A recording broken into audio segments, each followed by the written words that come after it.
నేటి ఆత్మీయ మన్నా. అందరికీ వందనాలండి. వాక్యం చూసుకుందాం రండి. ఆదికాండము 22వ అధ్యాయము 7 నుండి 13 వచనాలండి.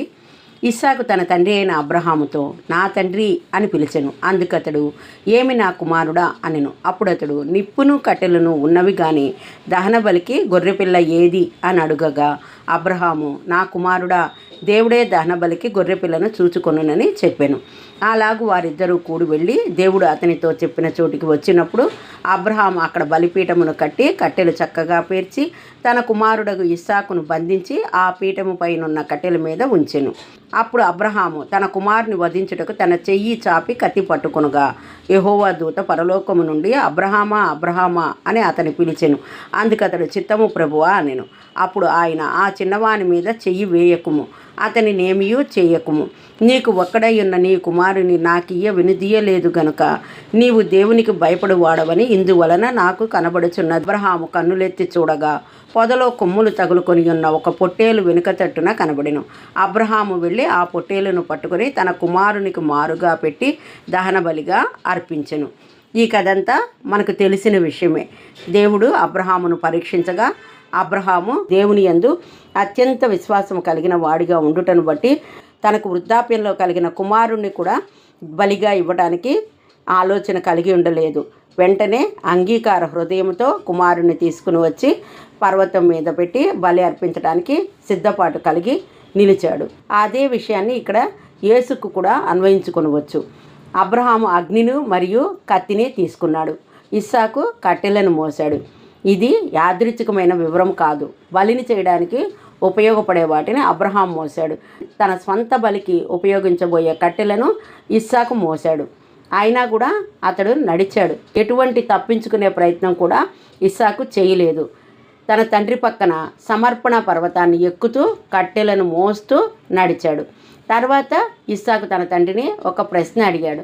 ఇక్కడ అగ్ని ఉంది, కట్టెలు ఉన్నాయి, అయితే హోమబలికి గొర్రెపిల్ల ఏది అని చెప్పి అడిగాడు. అప్పుడు అబ్రహాము ఒక ప్రవచనాత్మకమైన సమాధానం చెప్పాడు. దేవుడు తన కొరకు గొర్రె పిల్లను సమకూర్చుకొనును, బలి పశువును దేవుడే చూచుకుంటాడు అంటూ తెలియచేశాడు. ఎందుకంటే శతాబ్దాల తర్వాత దేవుని కుమారుడైన యేసు తన సొంత బలికి ఉపయోగించే కట్టెలను అంటే సిలువను తన భుజాలపై మోస్తూ కొండను ఎక్కాడు. ఇస్సాకు వలె యేసు విధేయతతో ఆ కొండను ఎక్కాడు. తండ్రి చిత్తానికి లోబడి నడిచాడు. ఇక్కడ ఇస్సాకులాగా యేసు రక్షింపబడలేదు. ఎందుకంటే దేవుడు వాగ్దానం చేసిన గొర్రెపిల్ల యేసే. ఆయనే బలి పశువు, ఆయనే బలి కావలసి ఉన్నది. అప్పుడే ఇస్సాకు అడిగిన ప్రశ్నకు సమాధానం లభించింది. గొర్రెపిల్ల ఎక్కడా అని. సమాధానం పొదల్లో చిక్కుకున్న ఒక పొట్టేలును చూపించాడు దేవుడు.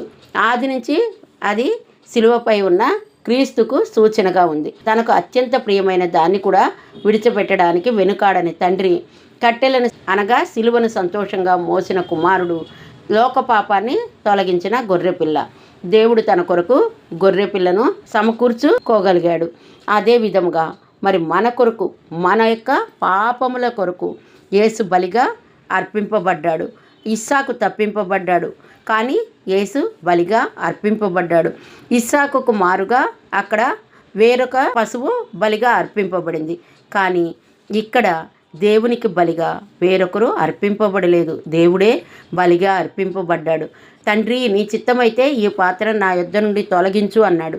కానీ తండ్రి తొలగించలేదు. నీ చిత్తమే జరిగించు అని చెప్పి తనను తాను అర్పణగా అర్పించుకున్నాడు. అది శ్రేష్టమైన బలి అర్పణ, మన పాపముల కొరకు అర్పింపబడిన బలి అర్పణ. కాబట్టి మరి నీ కొరకు నా కొరకు తన ప్రాణాలను బలిగా అర్పించి వెల ఇచ్చి మనల్ని కొనుక్కున్న దేవాది దేవునికి మనము ఏ విధంగా లోబడి జీవించాలి అని అంటే ఆయన చిత్తము నెరవేర్చడి వారిగా, ఆయనను అనుసరించి నడిచెడి వారముగా, ఒక మాదిరికరమైన జీవితాలను జీవించడి వారముగా ఉండాలి. అది దేవునికి ఇష్టమైన బలి. కాబట్టి ఆ విధమైన బలి మనం అర్పించగలిగే వారముగా ఉండాలి. లోకానుసారముగా బలులు అర్పించడం అంటే జంతువులను పక్షులను అర్పిస్తూ ఉంటారు.